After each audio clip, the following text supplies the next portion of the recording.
Yeah, thanks a lot. It's nice to be back in Princeton.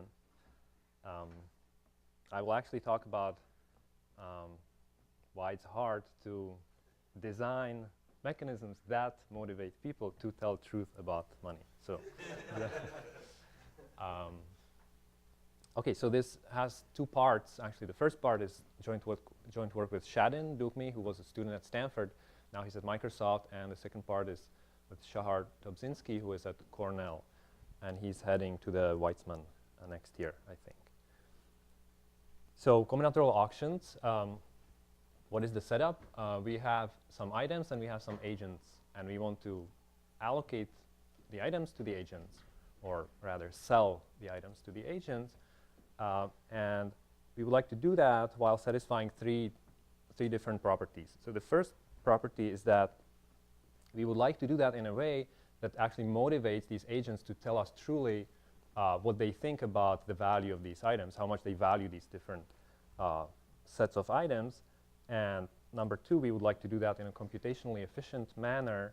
And finally, we'd like to do it in a way that globally makes these agents as happy as possible in terms of some total utility.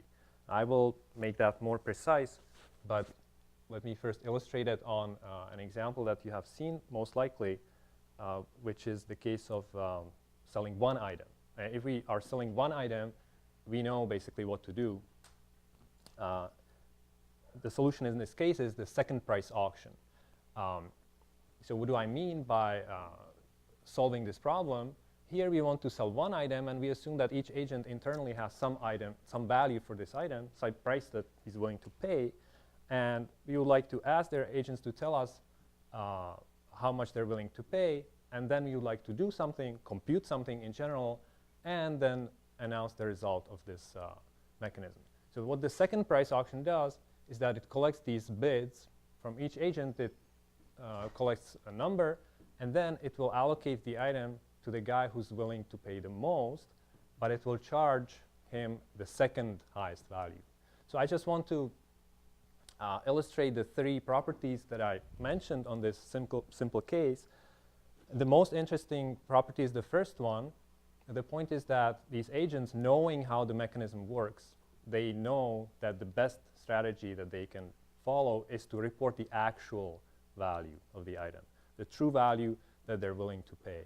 And they know that they cannot gain by reporting anything bigger or lower. And in this case, it's pretty easy to convince yourself that that's the case. The other two properties are actually quite trivial in this case. Computing is trivial. It's just a maximum of n numbers. And the total utility is essentially the utility that the guy who actually gets the item derives from that item. And we give it to the guy who has the maximum actual valuation for the item. So that's the socially optimal outcome. Okay, so you have probably seen that before. Let me say what we actually want to do in this talk.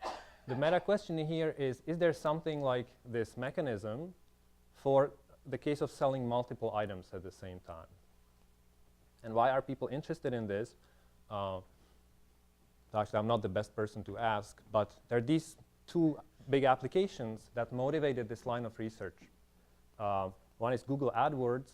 The other one is FCC Spectrum auctions. I just want to say that the framework is very general, and the items could be something virtual, something like licenses to use certain frequencies for wireless communications, or like the right to advertise for certain keywords, to have your ad displayed in connection with a certain keyword. So these are the kinds of things that such auctions might be actually used for, rather than selling physical goods. But let me not dwell on these applications so much. Let me actually formalize the problem a little bit. So what do we mean by a mechanism? A mechanism for combinatorial auctions proceeds in three stages.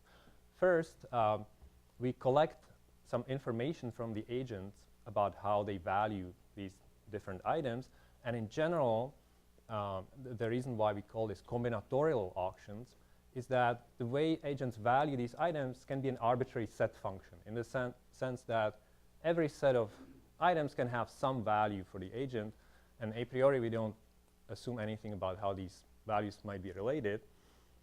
Now there's a technical issue here in that this is an exponential amount of information that the agent can potentially have, and we might want to elicit that information. So that can be dealt with two possible ways. Essentially, either we work with some restricted setting where the agents are actually able to write down explicitly how they value. Let's say they write down some formula, they write down some succinct description of how they value these different sets of items. Or we work in some Oracle model where the agents are essentially able to answer certain questions about their valuation function. Okay, so given some information about these valuations, the mechanism will compute efficiently. It will do something and compute an allocation, meaning it will partition the items and say this agent gets these items, this agent gets these, and so on. But it will also compute certain payments, and these payments are crucial in ensuring that the agents should be motivated to reveal what they actually are willing to pay or how much they value these different sets of items. So the mechanism computes all this output, allocation and payments, and possibly it's randomized, so these are random objects. And finally, agent pays the payment that the mechanism computes for him, and he receives the set AI. Now it's important that the agent commits upfront to following the mechanism and doing at the end what the mechanism tells him to do. And this is the way the mechanism is specified. Okay, so this is what we call a mechanism. Now, what does it mean to be truthful? So the definition is a little bit technical, but let me say first, intuitively, it means that each agent knows that if he wants to maximize his profit, meaning the value of what he gets minus the price that he's going to pay, then the dominant strategy, the best strategy for him, is to report the actual valuation, and more generally to answer all queries about his valuation in a truthful manner. Now, an important point is that he knows that that's the best strategy regardless of what the other agents are doing. So he doesn't have to assume that the other agents are reporting truthfully. He knows that whatever the other guys are doing, this is the best strategy for him. Okay, so what I said was essentially the case of deterministic mechanism. Now, if we want to talk about randomized mechanisms, there's a technicality that arises, which is that there are two notions of being truthful in the randomized setting. The first one is stronger, and we call that universally truthful. So mechanism is universally truthful if it's essentially a probabilistic choice between several deterministically truthful mechanisms. Or equivalently, each agent knows that with probability 1, what he gets under his true valuation is at least as good as what he gets under any other valuation. And this is true with probability 1, let's say, conditioned on the random coin flips of the mechanism. So this is a stronger version of the property. The weaker version is so-called truthfulness in expectation, which is the same thing, but in expectation over the random coin flips of the mechanism.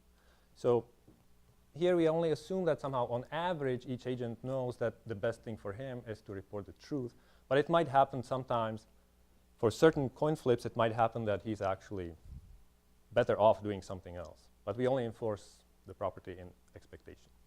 Does this make sense? Yes, Luca? So if you're working with a definition where the valuations have a succinct description, the definition of truthful, do you say compared to all the other succinctly representable valuations or every possible valuation? That's a good point. So we always work within a certain class of valuations, and we assume that the players are reporting the valuation within that class. If we work with an input format that only allows you to report, let's say, coverage valuations, I will describe what they are, then we assume that they report coverage valuations because the format actually doesn't allow them to report anything else. But in the Oracle models, they can report any bogus, and actually it might be hard to determine if it's in the class or not. So in the Oracle model, we allow them to report anything.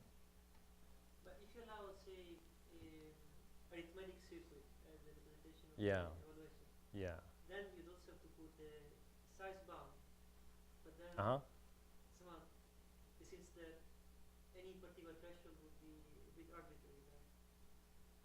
Then. Yes, why should it be n to the 6th or 10 something? times Yeah, 6. that's true. Yes, so I would say that the truthful mechanisms that we have are robust in the sense. All the known truthful mechanisms are actually robust in the sense, as far as I know, that the agent does not gain by reporting any possible circuit, even huge, and he cannot cheat in this way. We wouldn't like the agents to be able to cheat in this way. That would be my answer. Yeah. The thickness of the representation should mainly affect the computational efficiency rather than Yeah. the truthful. Yeah, it's for the purposes of computational efficiency. Yeah. So sometimes this truthful is stated as a very restricted class of functions that we operate with. Yeah. No things like sum modular and single value. Yeah. So we actually realized with Shahar that this issue, exactly this issue, has been sort of vague in the literature, and it is important in the context of this work. So I will mention it again. You know, especially if you're talking about randomized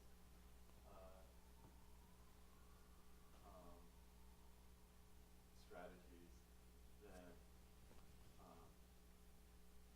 you could worry about, in the Oracle model, you could worry about strategies that are dependent on the queries asked previously rather and don't correspond to any fixed function. That's another issue, yes. So actually let me say a little bit to that issue. This is the issue of interactive auctions, let's say. So here for simplicity, the way I formulated it is that somehow it's a one-shot thing, that the agents submit some information about their valuation, and you can imagine that in the Oracle model, they actually submit a box, a black box, that encodes their valuation function. And I'm not going to talk about issues that arise in interactive settings. And in fact, since our results are negative, it only makes them stronger if I talk about this more restrictive setting where it's just a one shot. So let me not even go into that. But let's just, if you're confused about what I'm saying now, just take this as our model. It's a one-shot thing. The agent submits something, then we compute something, and that's the output. There's no back and forth. Okay, so hopefully the model is sort of clear. And now the condition of ensuring this truthfulness sounds pretty hard to achieve. Sounds like something that's hard to do, but actually there's this very general solution which achieves it, and it's the celebrated VCG mechanism. So what is this VCG mechanism? The way it works is pretty natural. It will take all these valuation functions, and it will compute a solution which is optimal. Well, now the question is how you compute that, but let's assume that you find a solution which is optimal in terms of this social welfare, which is simply the sum of the values that all the agents collect.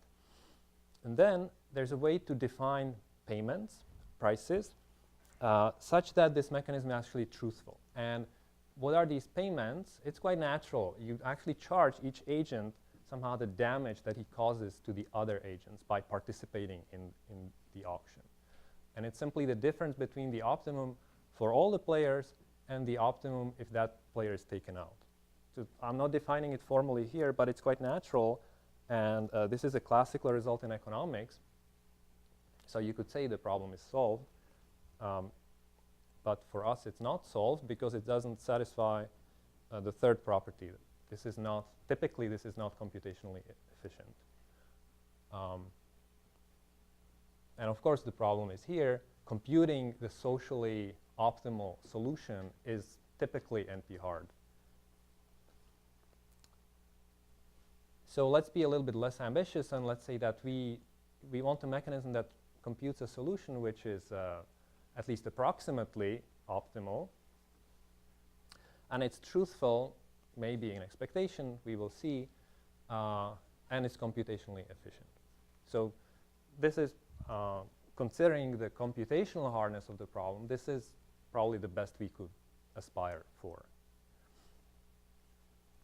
And the good news that if we ignore the issue of truthfulness, there are some interesting settings where the problem can be solved. Just the computational problem of finding an allocation that's relatively good in terms of social welfare, there are some non-trivial classes of functions where this can be done within nice constant factors, 3/4, 1 minus 1 over e.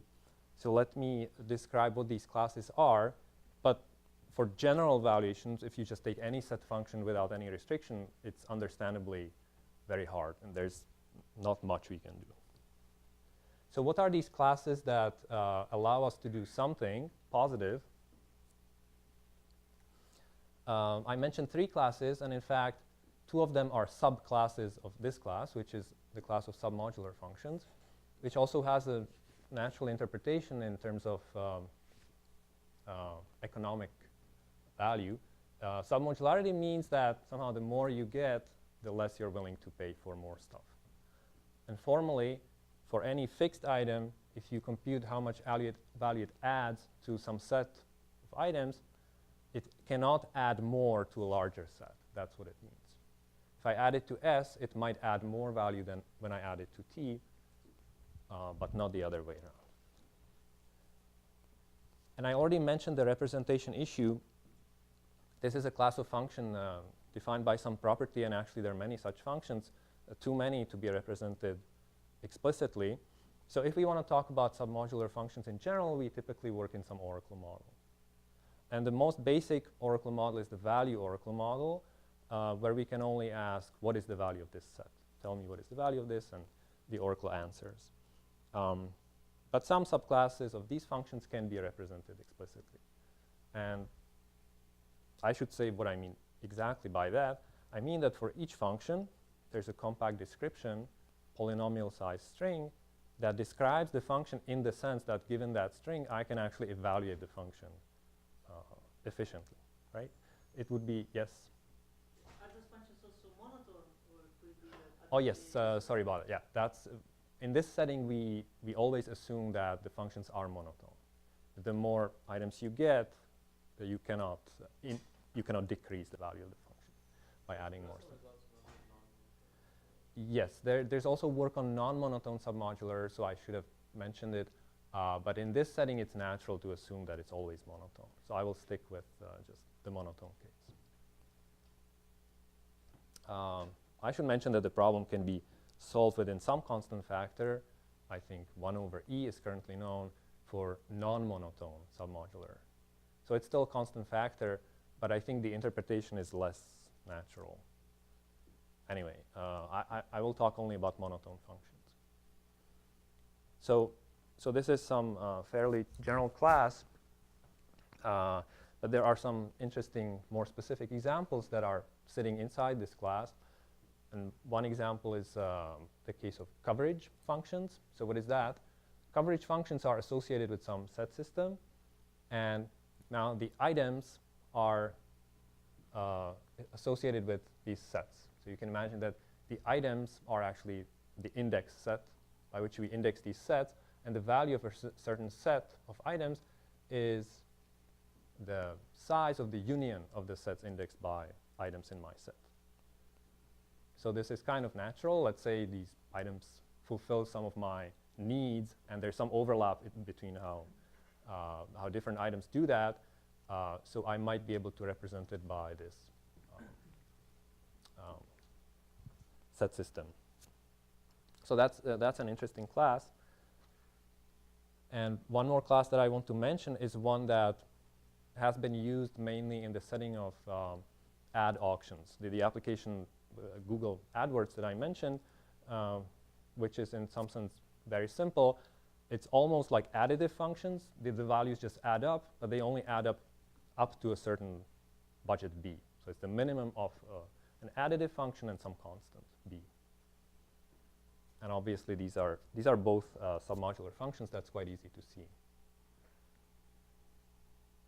Okay, so let me come back to the main question that I was talking about. So we have these two big goals that we would like to achieve at the same time: truthfulness and polynomial running time. And we know that in some sense we can achieve each of them separately. Let's say if we're willing to give up the exact optimum, if we're happy with some approximate notion of an optimal solution, then we know that we can achieve each of these separately. But can we achieve both of them at the same time? That's the question. And for a long time, there was actually no setting known where you can achieve each of them separately, but it wasn't known if you can achieve them together. This took quite a while, and it was solved in a paper of Papadimitriou, Shapira, and Singer, where they resolved this negatively. And they resolved it for a different problem, for a related problem called combinatorial public projects. Let me not say what exactly this means, but it's a problem somewhat related to combinatorial auctions. And they proved that no, you cannot have a truthful mechanism that's running in polynomial time and achieves any non-trivial approximation for a certain variant of these combinatorial public projects. In fact, with submodular valuations. Now, for some reason, their techniques do not apply to combinatorial auctions. So I can say actually right now that one reason they don't apply is that the way their proof proceeds is that they characterize somehow how these truthful mechanisms could possibly look like. They say exactly these are the truthful mechanisms for a certain problem, and then they prove that for such mechanisms you cannot have a very good approximation ratio. The problem is that for combinatorial auctions we don't have a good idea what could be a description of a general truthful mechanism. We don't have any good candidate for characterization. So that's one reason why this doesn't work for combinatorial auctions. Another thing is that they didn't really consider truthful in expectation mechanisms. They proved it for universally truthful mechanisms. So that was their result, but it was very important in this setting. It was the first separation result between something that you can do without truthfulness, but you provably cannot do it with truthfulness. Yeah, do you have examples of problems for which you don't have truthful mechanisms, but truthful in expectation? Yes. So I will show one case where we have a truthful in expectation mechanism, and it's believed that there's no universally truthful, but it cannot be. We don't know how to prove that now. We have some evidence that that's the case, but yes, I will describe actually one such mechanism. There seems to be more power in having this less restrictive notion of truthfulness.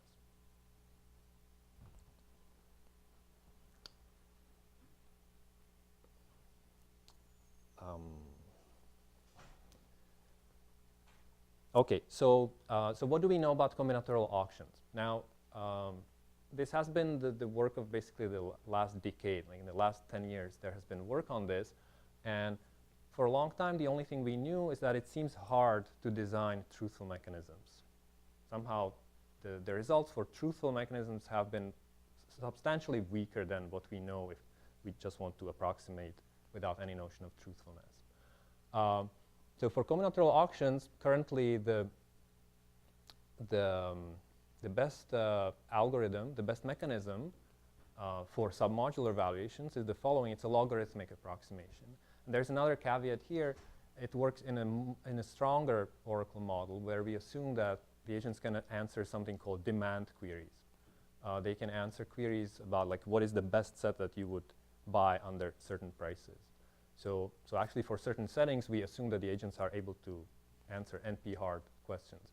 But okay, this is a positive result. And on the negative side, the first hardness results were of this form, that there's no mechanism which is based on the VCG idea and achieves a good approximation. Now, these VCG-based mechanisms form a fairly large class of mechanisms, and we don't have many good ideas beyond this VCG framework how we could design truthful mechanisms, so it's reasonable to prove hardness results just for this class. Now, I should say more clearly what it means to be VCG-based. VCG-based is a mechanism that still optimizes, it finds a truly optimum solution, but possibly for a restricted space of solutions. So the mechanism says up front, I will only optimize over such and such solutions, but I guarantee you that I'm able to find the exact optimum over such solutions.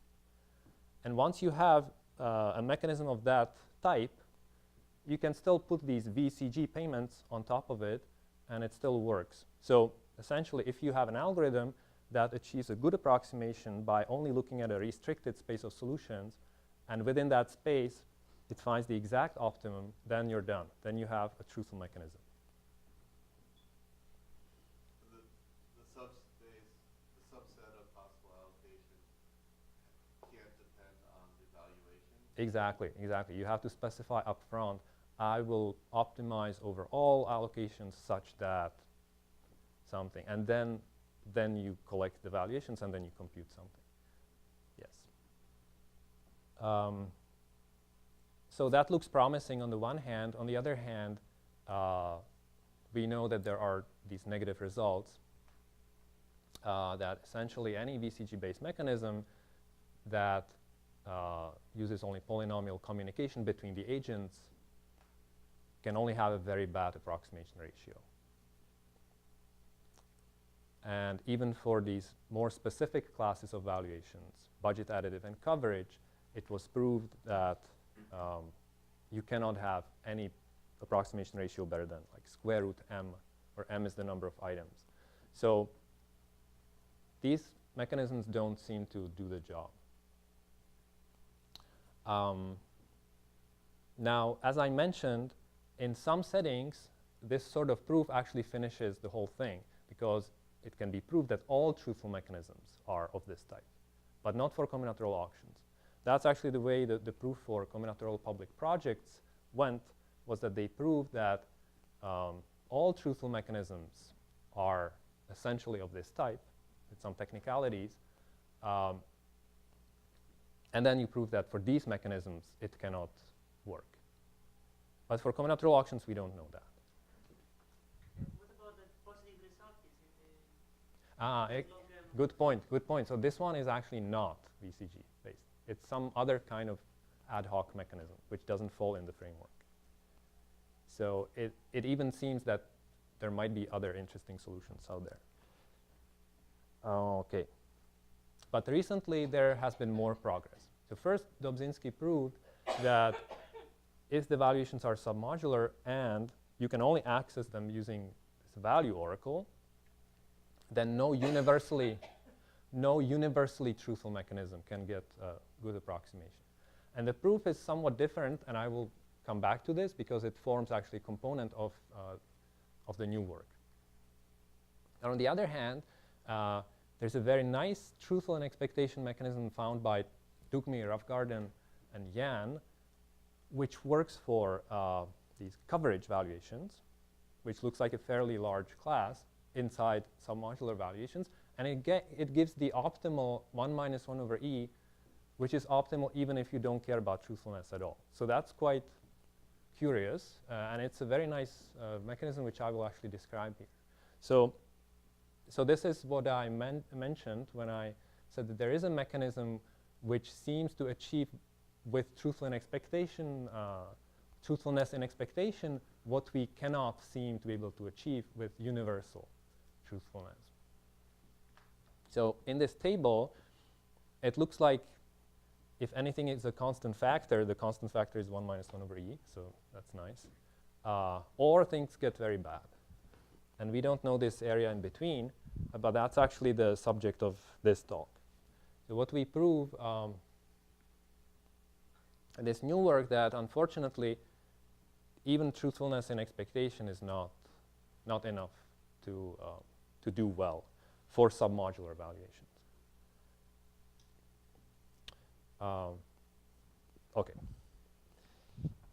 Let me say more precisely what we proved. The first result is with Dukmi, and we prove that in the value oracle model, any truthful in expectation mechanism for submodular evaluations can have approximation at best like some power in m, which is, this is some very small constant, but there's some small constant that you cannot get better than 1 over m to the gamma.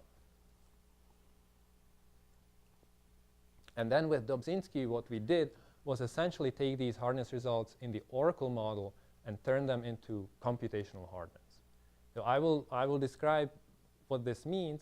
The result says that for certain succinctly represented submodular evaluations, no mechanism can achieve a good approximation unless NP is NP/poly.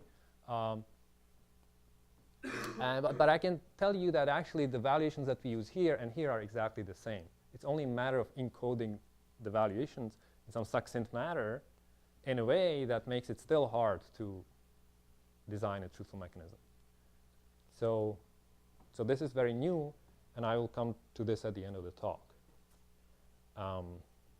Okay, but the bottom line is that we are finally able to separate, in terms of computational hardness, what truthful mechanisms can do and non-truthful ones.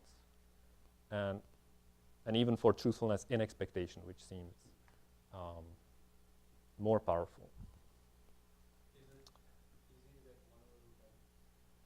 1 over 10? Yes, so in fact, the best known mechanism for submodular evaluations using only value queries is root m.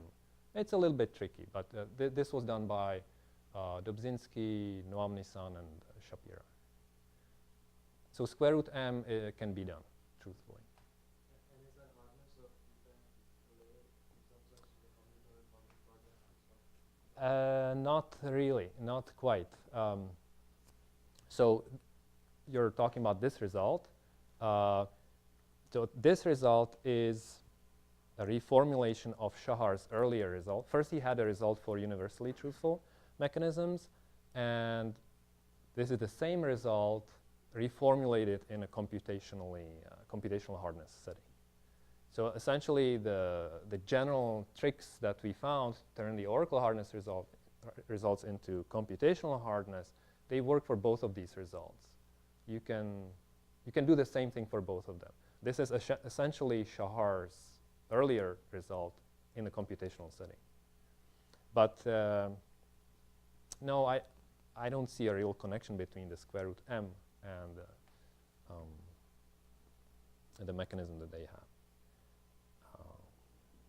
So the log-m approximation that you mentioned before would not be contradiction with this. because Right. the So that, algorithm right. makes different for Yeah. the oracle. So yes, so we don't rule out any mechanism that's allowed to use demand queries. That's limitation of this. This result is explicitly about value queries, and this result in some sense still is, because we talk about these succinct representations that allow you to evaluate the function, but they don't necessarily allow you to answer demand queries. What's the demand query? Okay, so demand query is that you have certain prices. Part of the query is a collection of prices, and you ask what is the set that maximizes V of S minus the sum of prices in S. So the player can maximize this function, and that's pretty powerful. Okay, so I would like to say a little bit about the proof, how we prove these things. So let me first mention a few points.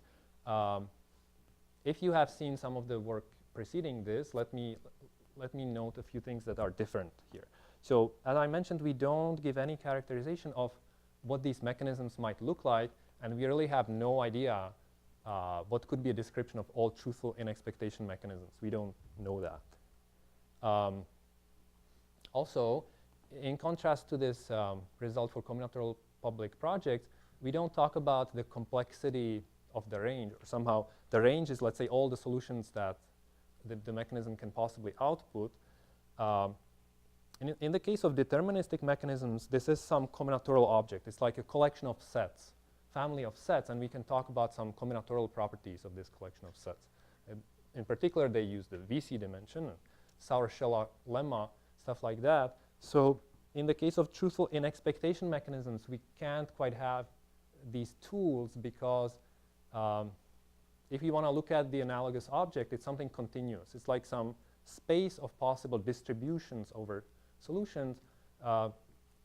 So we don't know how to handle that combinatorially, and instead we use a different approach where we essentially prove that if the mechanism is truthful and it gives a good approximation, then there must be a certain sequence of distributions possibly output by the mechanism that leads to some contradiction. And the basic technical tool that we use is something that we call symmetry gap. And in fact, in my last talk at IAS 3 years ago, I talked about this. But I won't assume that everybody here remembers the talks. So I will say what that means. And finally, we have this translation of the Oracle hardness results into a computational setting, and that uses list decodable codes. So I hope I will have time at the end to say a little bit about that.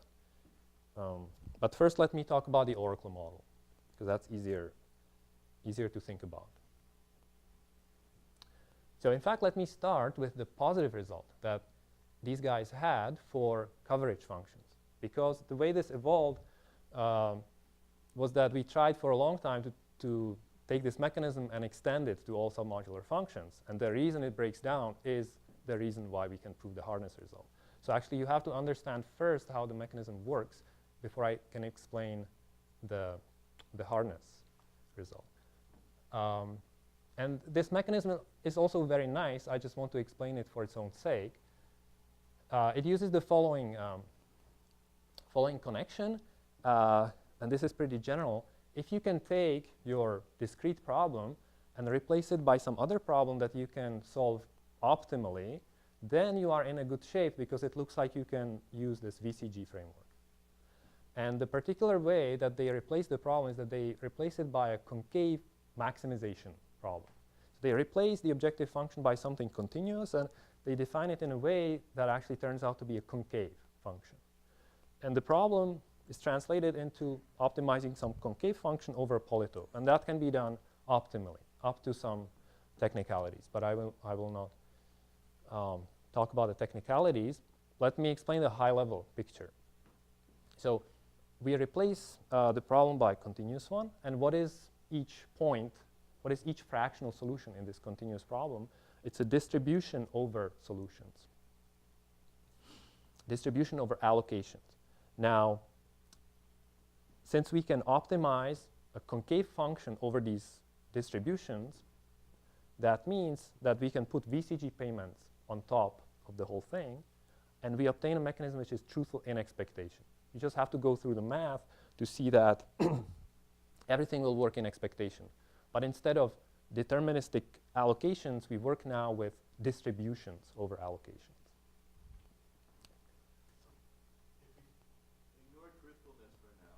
What is the complexity of optimizing a cover, for a set of the partition for a set of coverage functions? Yeah, 1 minus 1 over E is the optimal you can do. And it's basically the same reason that like 1 minus 1 over E is optimal for maximizing coverage over K sets. You want to choose K sets.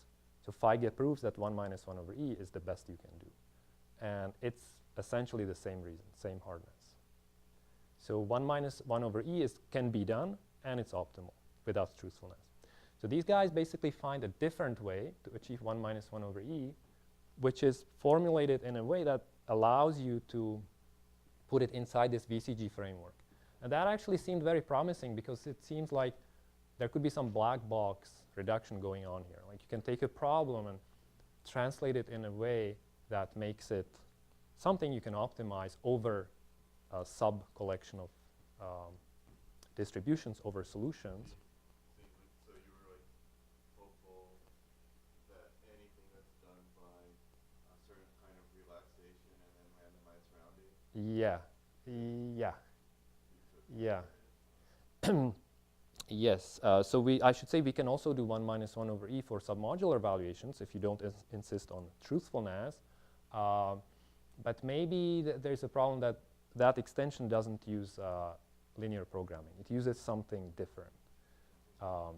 But okay, maybe that's some intuition of why things break down. But first, let me say how it works for coverage because it's very nice. So we want to optimize some objective function that I will describe over fractional allocations. Fractional allocations, I hope it makes sense. You just allocate items fractionally, and for each items, the fractions add up to 1. So I just have to define what this objective is now for fractional allocations, and we are talking about the coverage situation, so the items are sets. And I define this continuous extension of the valuation to be the expected utility if I allocate, given a fractional allocation, I actually give each set to the respective agent with probability not xij, but something modified, 1 minus e to the minus xij. And this is the main trick in their work.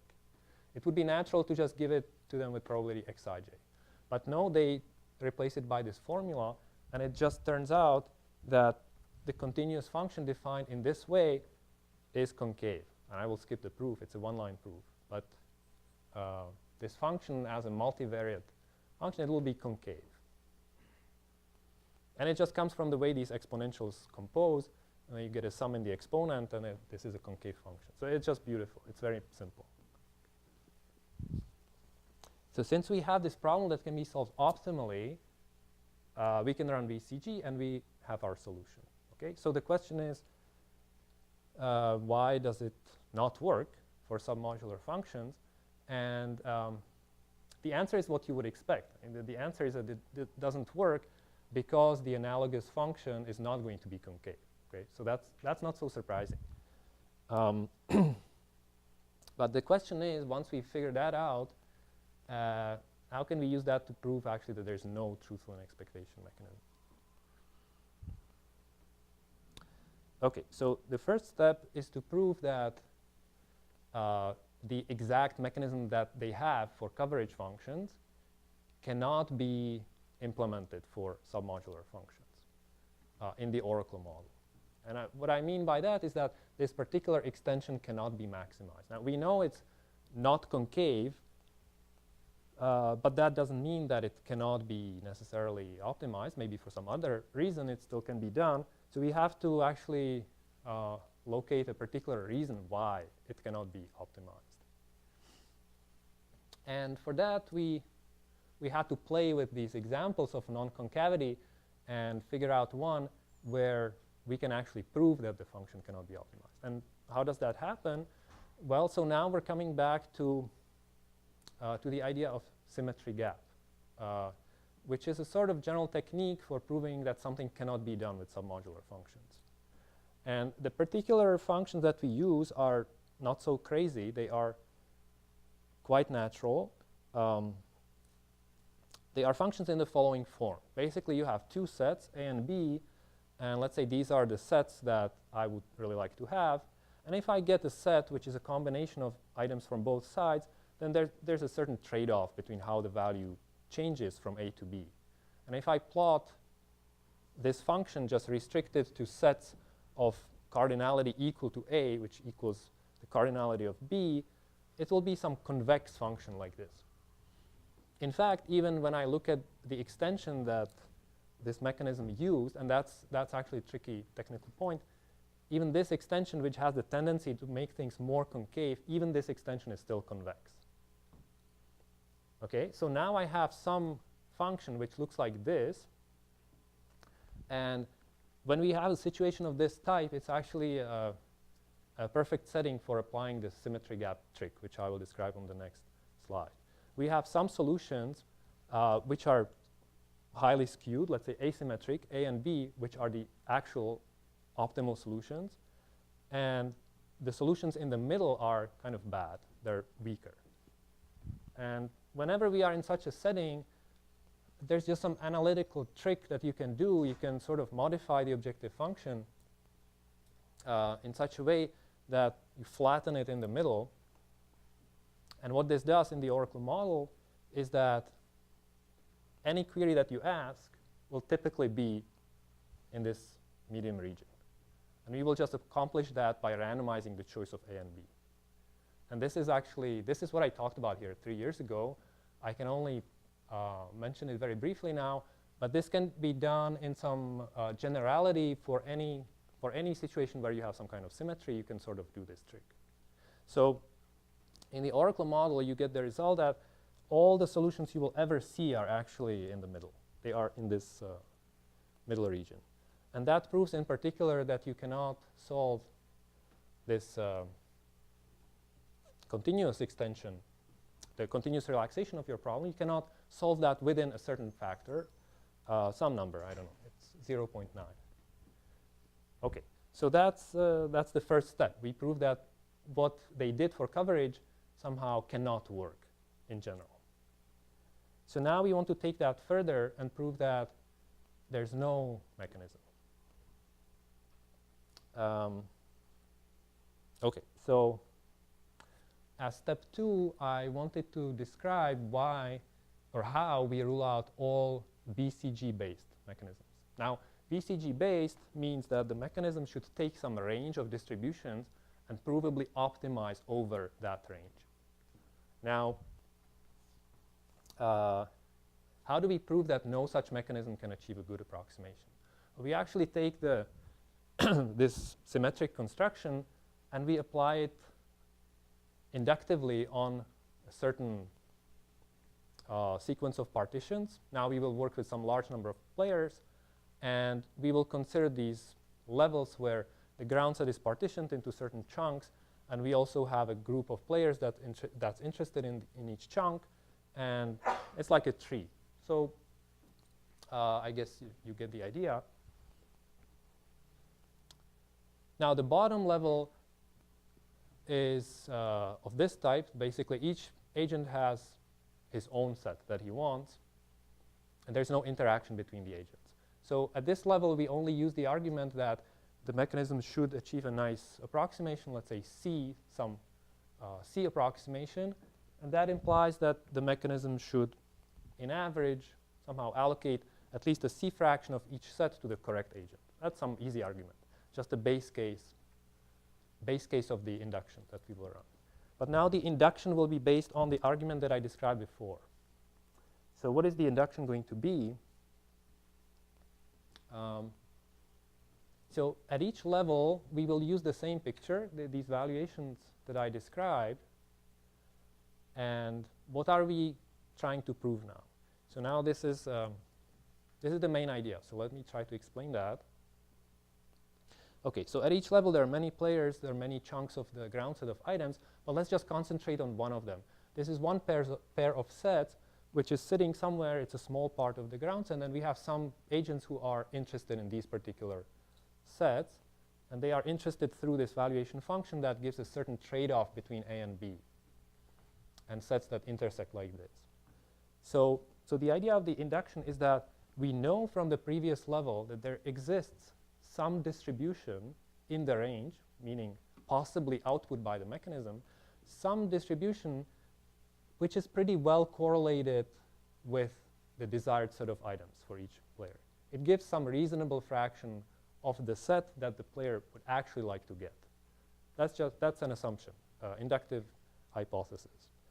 Now, when you plug in these particular valuations and you run the mechanism, you know that the mechanism should actually find the optimal solution given these valuations. Now, what does that mean? Either it should return the distribution that takes a good fraction of A, let's say, if it can find A. But now the point is that we have this partition AB which is hidden. In the Oracle model, we proved that it's hard to distinguish what is A and what is B. So the mechanism will not be able to return something that's concentrated on A. It will return something that's typically split evenly between A and B. Okay, and we know that sets that are split evenly between A and B are somehow worse than A and B itself. These sets are less valuable per item, let's say. So the price it has to pay for this, the mechanism has to pay, is that it must return a set which is bigger than the distribution that we had on the previous level. Okay, so this is the main argument. At each level, we prove something about the existence of a certain distributions, but now the set AB that we had on the previous level becomes just A on the next level.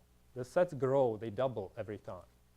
And the fact that we cannot find A and B means that the mechanism has to return something that's symmetrically balanced between A and B, and it's even bigger than before.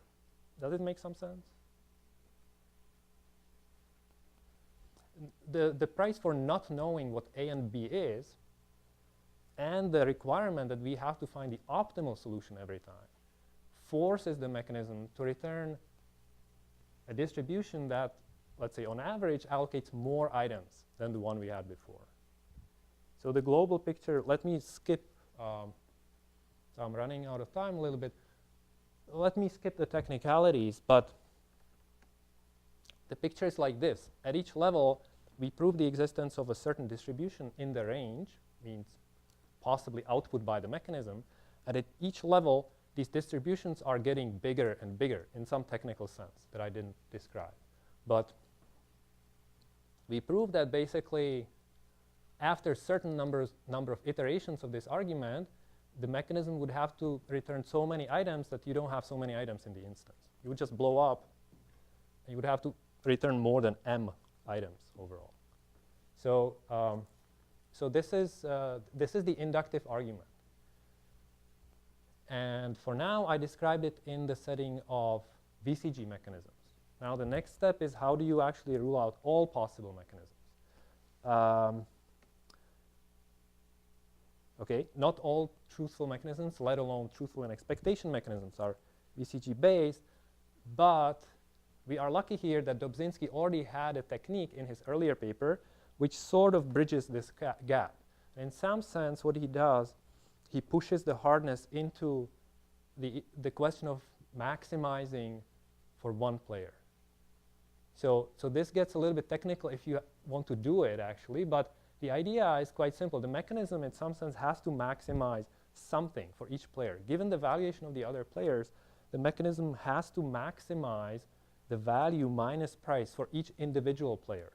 So if you fix all the other players, the mechanism still has to do something that looks hard. It looks like it might be hard because the mechanism has to optimize for this particular player. And if you set up things the right way, you can actually prove that this problem just for one player is computationally hard, or hard in the Oracle model. I don't even understand that because what that would mean, because the price is depending on the mechanism. Right. So the prices are computed by the mechanism, but here's an important fact which is called the taxation principle, and it's actually a reformulation of the property of truthfulness. If you fix the valuation of the other agents, the prices for sets that this particular agent I could possibly obtain are actually determined. So the prices should not depend on what I, being agent I, what I report. Now, if I could influence my own prices, that would directly lead to some contradiction because I could cheat. So actually the way it works is that these prices are determined by what the other guys reported. And then given this collection of sets and prices, the mechanism has to maximize over that. But the technicality here is the presence of prices. So it's not like you just say that and it's done. You have to do some more work. Now I don't understand why you're not done, because if you say the prices you have to maximize over the other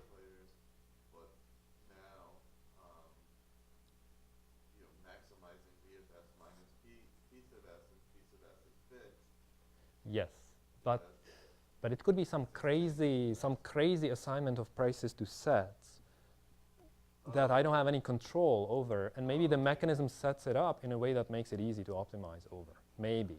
That's not clear, because this could be some who knows what.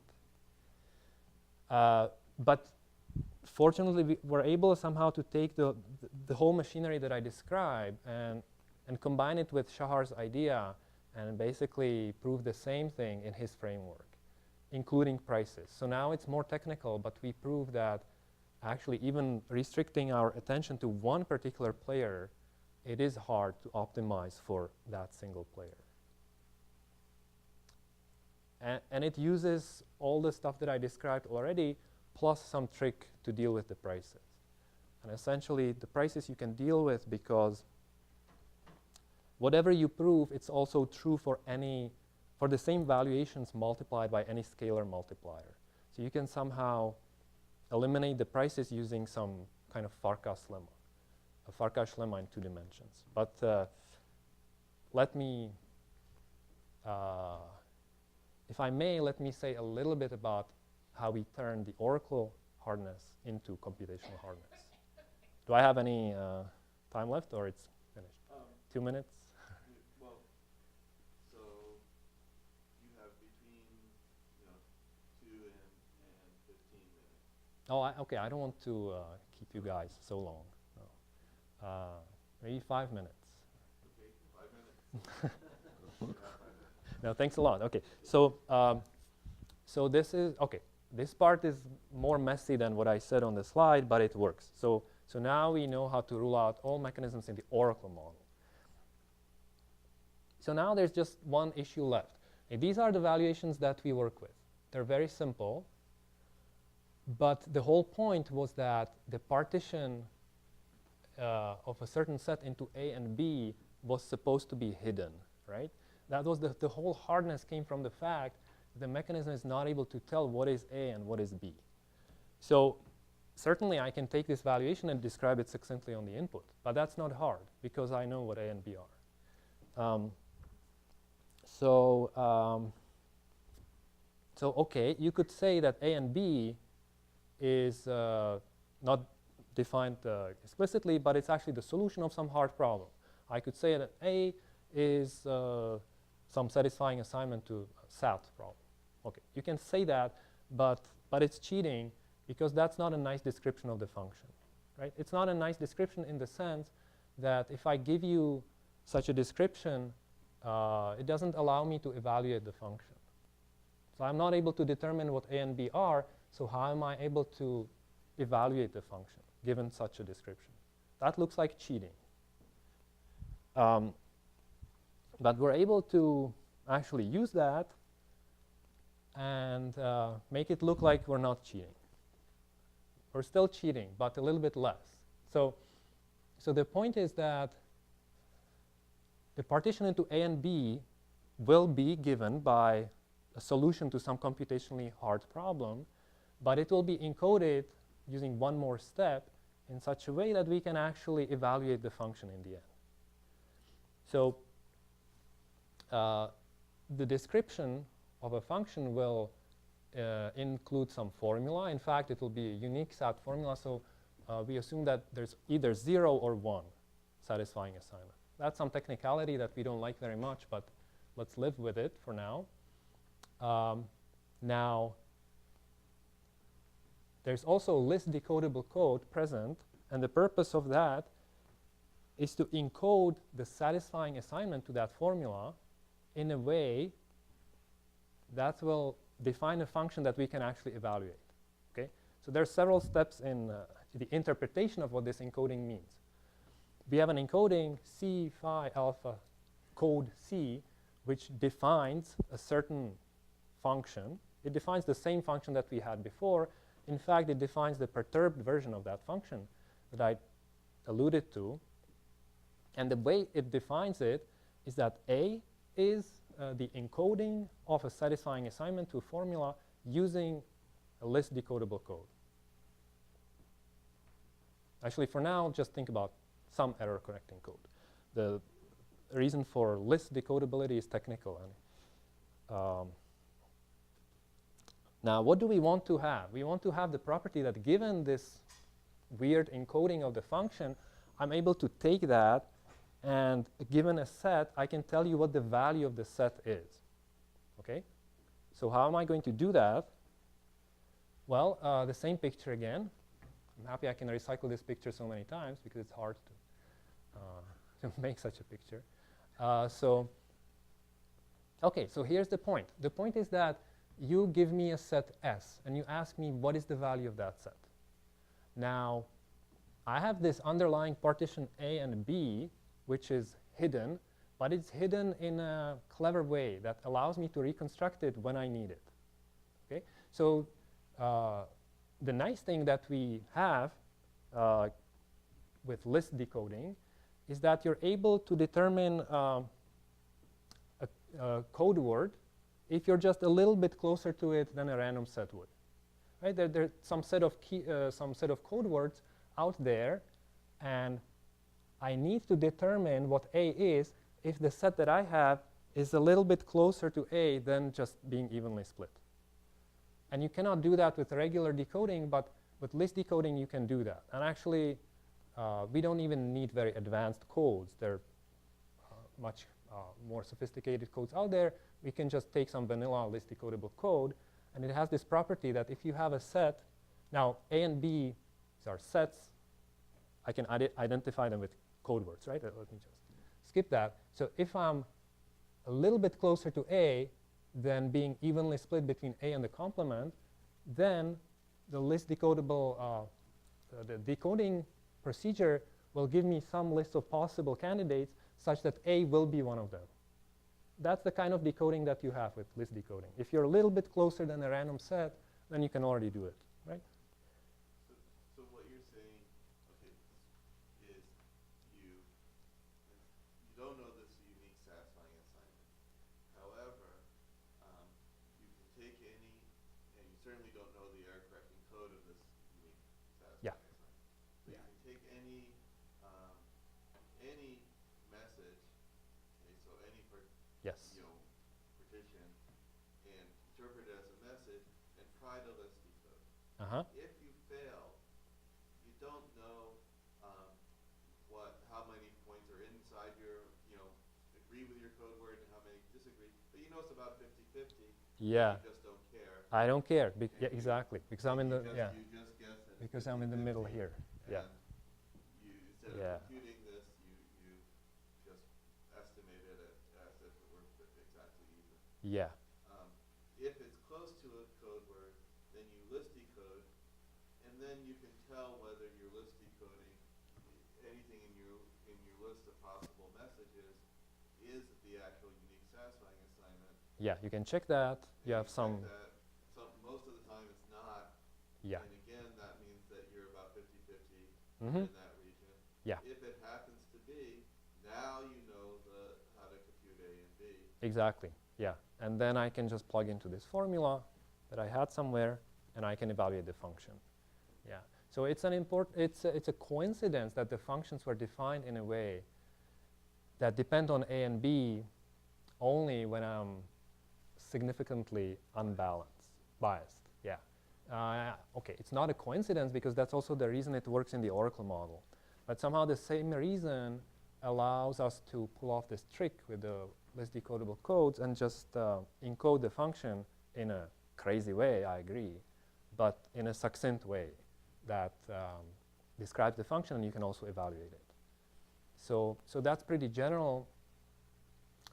It works for all these results that are obtained using the symmetry trick, and it also works in this truthful setting.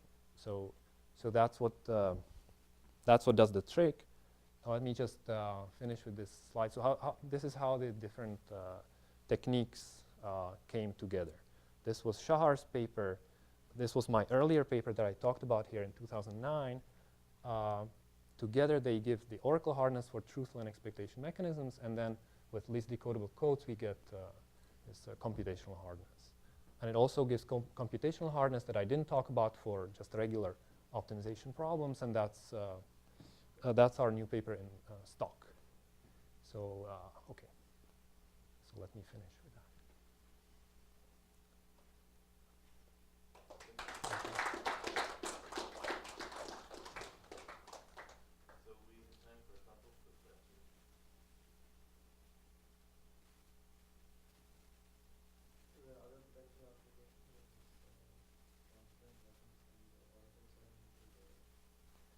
Well, so we put them in the stock paper, the ones that we know about. So we can prove, for example, that just for maximizing a single non-monotone submodular function, you cannot get better than 1/2. It's a generalization of max cut, but now we can formulate specific instances on which you cannot do better than 1/2. That's one application. That's regardless of whether it's truthful or not. Yeah. So that's now forget about truthfulness. Just for regular optimization problems, we can prove some matching hardness results, which were previously known in the Oracle model, but now we can do the same thing. When you refer to mechanisms that are not truthful, but where you can get fundamental approximation, that's an approximation of the